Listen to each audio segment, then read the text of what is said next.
So today we are going to be talking about the Bain-Bridge reflex. So why is this reflex important?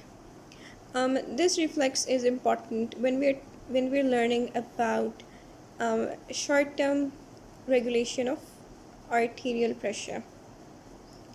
And this is a bit not the conventional arterial pressure regulators is a bit different.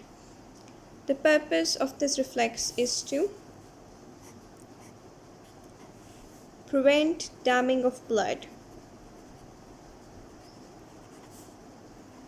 And where is this damming of blood prevented in?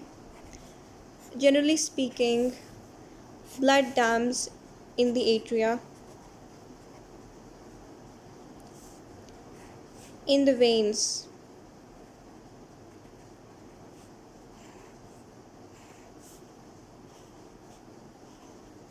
in this particular scenario, and also in the pulmonary circulation. But why would this happen? This damming of blood, damming means basically blood pools or accumulates. And this damming happens when the heart is incapable of pumping out all of the blood that enters into it, and there might be a couple of reasons why it can't do that. It may simply be too much for it. The volume that came in, that is the venous return, may very well be too much. Whatever, there are ways to kind of attempt to stop that, which have to do with the atrial reflexes known as the volume reflex, which is similar because the atria kind of like attempt to stop this by retention, but that is a bit irrelevant. Anyways, so the Bain-Bridge reflex, what does it do?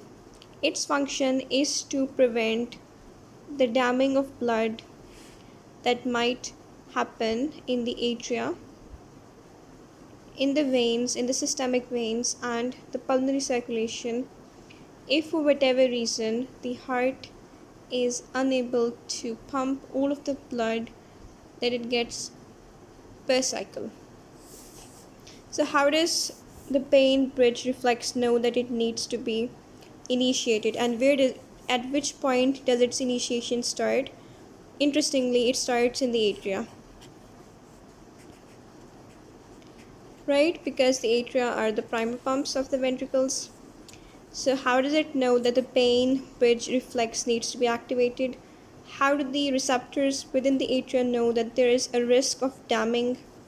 It's because when there is too much volume in the atrium, and when the walls of the atria undergo stretch because there is far too much volume in the atria. And this generally tends to happen when too much venous return comes in and the atria is having difficulty pumping it into the ventricles and its walls are stretched, right? So because the walls are stretched or the volume is stretched, there is a direct impact on the SAN, whose stretch sort of increases the heart rate.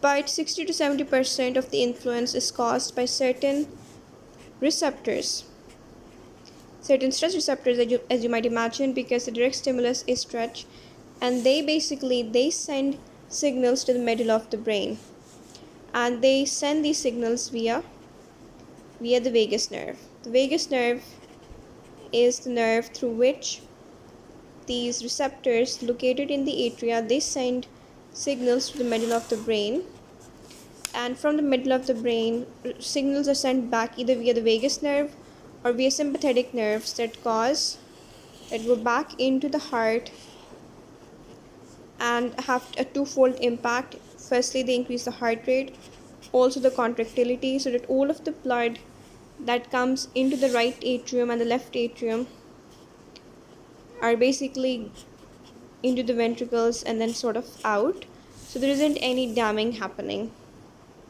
I'm hoping this was helpful.